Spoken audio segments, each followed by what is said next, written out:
اللہ تعالیٰ نے جب انسان بنانا چاہا نا تو جناب جبریل کو کہا مٹی لے کے آ زمین سے. حضرت جبریل نے مٹی پہ ہاتھ ڈالا تو باقی کی مٹی رونے لگ گئی، اسے جدا نہ کر.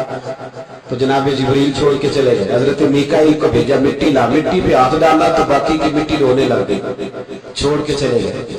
جناب اسرائیل کو بھیجا، مٹی پہ ہاتھ ڈالا تو باقی کی رونے لگے، چھوڑ کے نہ جاؤ. تو حضرت اسرائیل فرمانے لگے تیرا رونا دیکھو کہ رب کا حکم دیکھو. وہ لے گئے، جب پیش کی تو رب کریم نے فرمایا اسرائیل جان نکالنے کی ڈیوٹی بھی تیری، تو مٹی کو لے آنا، باقی مٹی روتی بھی رہے تو روتی رہے. جب میرا فیصلہ آ جائے تو پھر اس میں کوئی گنجائش ہے؟ ہم کھاتے بھی اللہ کا ہے، نافرمانی بھی اس کی کرتے ہیں، زمین پہ بھی اس کی چلتے ہیں، نافرمانی بھی اس کی کرتے ہیں، حکم کسی اور کا مانتے ہیں، چھت پہ رب کریم کی رہتے. اس طرح نظام نہیں چلتا. میرے بھائی یاد رکھ لو، گناہوں کی سزا ملے گی، زندگی تنگ ہو جائے، یہاں بھی آزمائش ہوگی اور وہاں بھی. میں نے درس میں کہا تھا، پھر بات کہتا ہوں، یہ میں اپنے لیے کہہ رہا ہوں، تو جو ہے میری بات پر دعا فرمایا کریں کہ جو کچھ ہم نظر آتے ہیں اللہ ہمیں ویسا بننے کی توفیق بھی عطا فرمائے. اللہ ویسا بننے کی یہ مشکل معاملہ ہے، مشکل. دیکھیں نا ایک آدمی سیاستدان ہے، اس نے بڑے اچھے نعرے لگائے، انقلاب آ جائے گا، میں غریب کا بھلا کر دوں گا، میں یتیموں کے سر پہ ہاتھ رکھوں گا، میں مجبوروں کی مدد کروں گا، میں دکھیوں کی مدد کروں گا، مزدوروں کو. اس نے اچھے اچھے نعرے سکھائے، اچھا اس نے پیغام دیا. اندر اس کے یہ تھا کہ اقتدار ملے گا تو مرضی کروں گا. لوگ اس کے گرد بھی گئے، اس کی گاڑی کے پیچھے بھی بھاگے، لوگوں نے اس کے نعرے بھی لگوائے، جیب سے پیسے لگا کے اس کے پوسٹر بھی شائع کیے. لوگ اس کے گرویدہ ہو گئے. لوگوں نے پوری، اور میری قوم نے تو بیچاری نے کئی دفعہ دھوکے کھائے. جس نے نعرہ لگایا غریب اسی کے پیچھے مسیحا بن کے چل پڑا. آج دھوکہ دے لیا، لوگوں کو پیچھے لگا لیا. یہ بتاؤ اگر راز کھل جائے، اگر راز کھل جائے کہ یہ دھوکہ دے رہا ہے، یہ فریب کر رہا ہے، تو لوگ اس کا کیا حال کریں گے؟ یہ راز قیامت میں کھل جائے گا.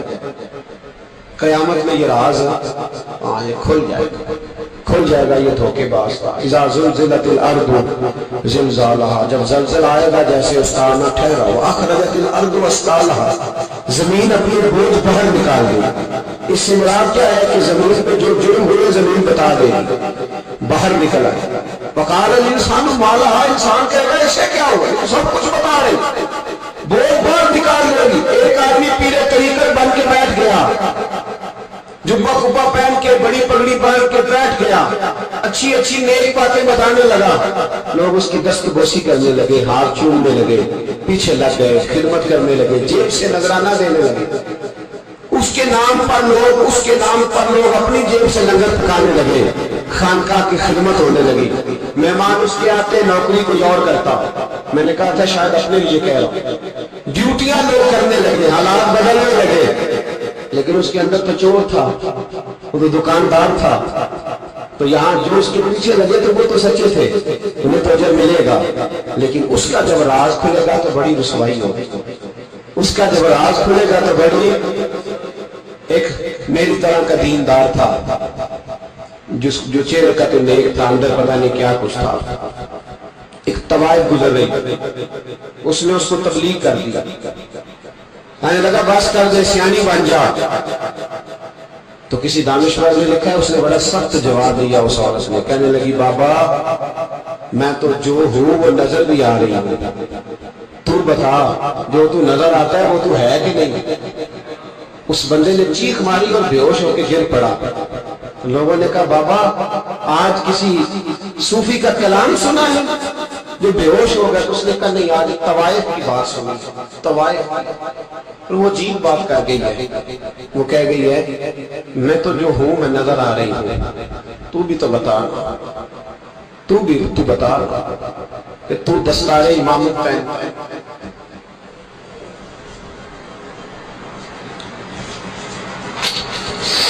تو بتا تو جو کہلاتا ہے تو وہ ہے کہ نہیں. یہ وقال الانسان ما لها، یہ راز قیامت میں کھلے گا.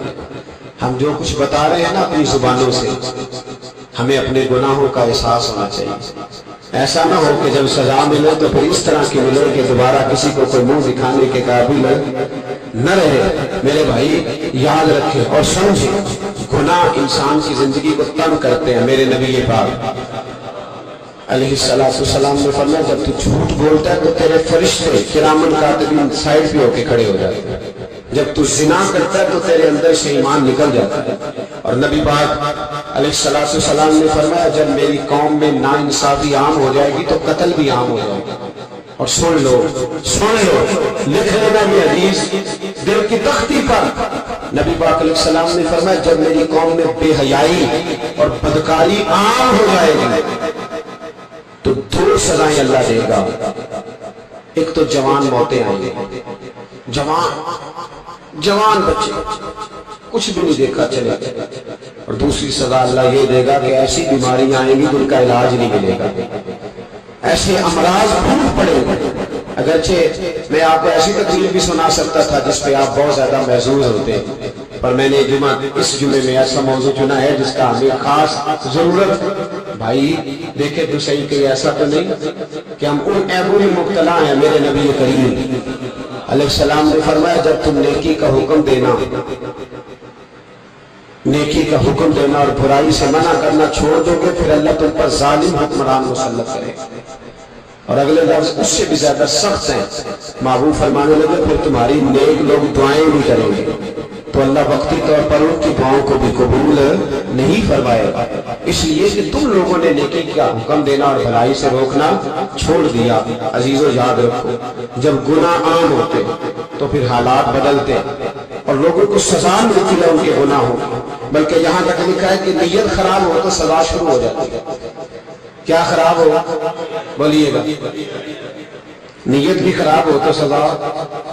حضرت رومی کہتے ہیں کہ ایک بادشاہ کو پتہ چل گیا کہ ایک آدمی نے بڑا اچھا باغ لگایا، خوبصورت باغ، مالٹے کا کنوں کا باغ، بڑا پیارا۔ بادشاہ نے کہا ذرا جا کے دیکھتا ہوں۔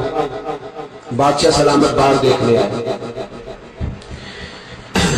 تو اب وہ مزدور آدمی تھا، عام آدمی تھا جس نے باغ لگایا، کسان تھا، اس کو کہا کہ چند کنوں توڑ کے لایا تو بڑے پیارے لگے، ایک دو اور لایا، کھائے، بڑے میٹھے، بڑے پیارے، بڑے توانا، بڑا مزہ آیا۔ تو بادشاہ کے دل میں خیال آیا کہ اس پہ قبضہ نہ کر لوں باغ پہ۔ ہمارے یہاں نا کرائے پہ دکان دیتا نا مالک، تو جب کسی غریب کی چل جاتی ہے کہتا ہے تو خالی کار میں نے خود ڈال دیا، چل گئی نا اس کی۔ حالانکہ رزق اپنے اپنے نصیب کا ہے، رزق اپنے اپنے نصیب کا ہے، جس کو اللہ تعالیٰ چاہتا ہے عطا کرتا ہے۔ تو اس کو کہا کہ اور توڑ کے لا، اور دل میں خیال ہے کہ یار اتنا اچھا باغ ہے قبضہ کر لیتے ہیں، ہماری حکومتیں قبضہ کر لیتی ہے کہ کوئی چیز اچھی لگ جائے۔ اب وہ کسان سمجھ کلو توڑ کے لایا، اس نے کھائے تو کھٹے نکلے، ترش تھے۔ کہنے لگا تجھے کیا ہو گیا ہے؟ تو بندہ بڑا صاحب دل تھا، کہنے لگا میں تو ٹھیک ہوں، آپ اپنی نیت سے پوچھیں کہ خراب تو نہیں ہو گئی؟ تو کنوں میں بھی اس کا اثر آ گیا، اپنی نیتیں بگڑ جائیں نا نیتیں۔ اب ایک بات کہنے لگا ہوں، غور سے سننا، جب تک دو بھائی اکٹھے کاروبار کرتے ہیں نیت ہوتی ہے کہ ہمارا گھر چلے گا، تب تک اللہ برکت دیتا ہے۔ اور جب اپنی اپنی جیبیں سمیٹنے لگ جاتے ہیں نا کہ یہ میرا 5,000 ہے آج میں گیا تھا اگرائی کرنے، یہ میرا 10,000 ہے آج میں نے زیادہ، جب وہ ٹٹولنے لگتے ہیں پھر اس دکان سے بھی برکت اٹھ جاتی ہے، پھر وہاں سے بھی برکت چلی جاتی ہے۔ فَإِنَّ لَهُ مَعِيشَةً ضَنْكَ، فرمایا جب تو میں منہ پھیر لیتا پھر تیری زندگی اللہ تنگ کر دے، پھر وہاں سے بھی برکت، خوبصورتی، اثر اٹھ جاتا ہے۔ ایک سنار نے گلی میں ایک یتیم چھوٹے سے بچے کو گھومتے دیکھا تو سنار بے اولاد تھا، بچے کو اٹھا کے گھر لے آیا، 18 سال اس بچے کی پرورش کی، اس کو پالا پوسا، جوان کیا۔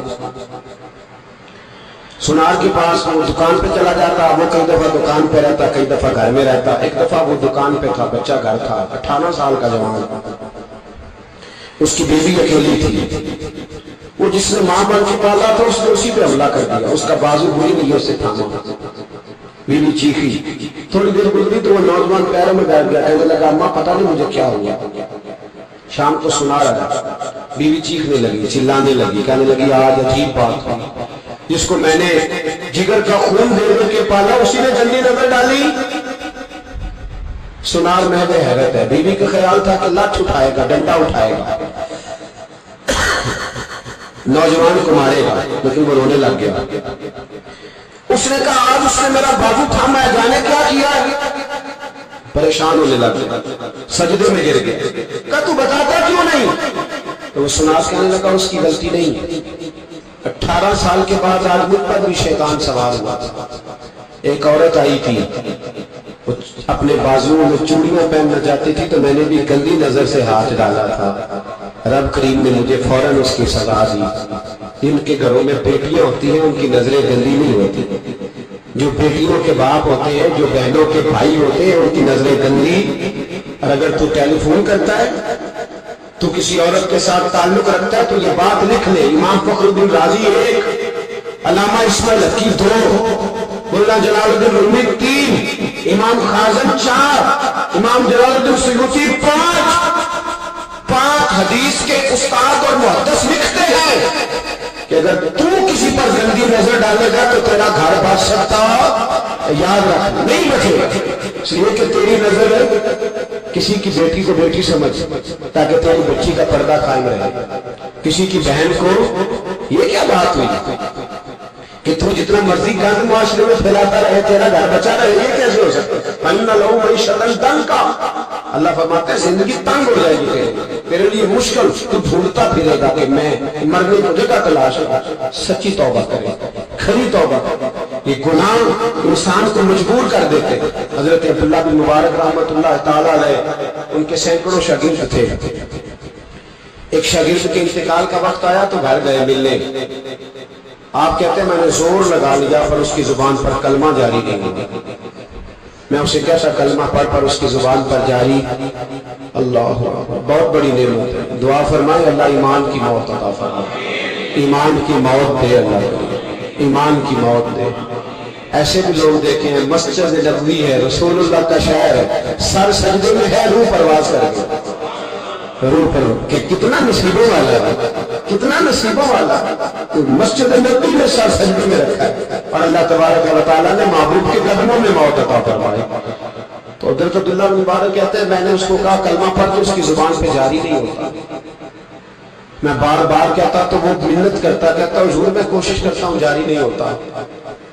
فرماتے میں پریشان ہو کے اٹھا، ابھی میں دروازے پر پہنچا تھا، اس نے چیخ ماری اور روح پرواز کر گئی۔ بچے رونے لگے، بیوی رونے لگی، تو میں نے اس کی بیوی سے کہا کہ یہ جرم کیا کرتا، اتنا بڑا پاپی پہ کلمہ جاری نہیں ہوا۔ اس کی زوجہ کہنے لگی حضرت کی 2 گناہ تھے اس کے، ایک تو یہ شراب کا عادی تھا، روکتی تھی باز نہیں آتا تھا، اور دوسری بات یہ ہے کہ یہ اپنی اماں کا نافرمان تھا۔ وہ 2 گلیاں چھوڑ کے رہتی ہے، یہ کبھی ملنے نہیں گیا تھا۔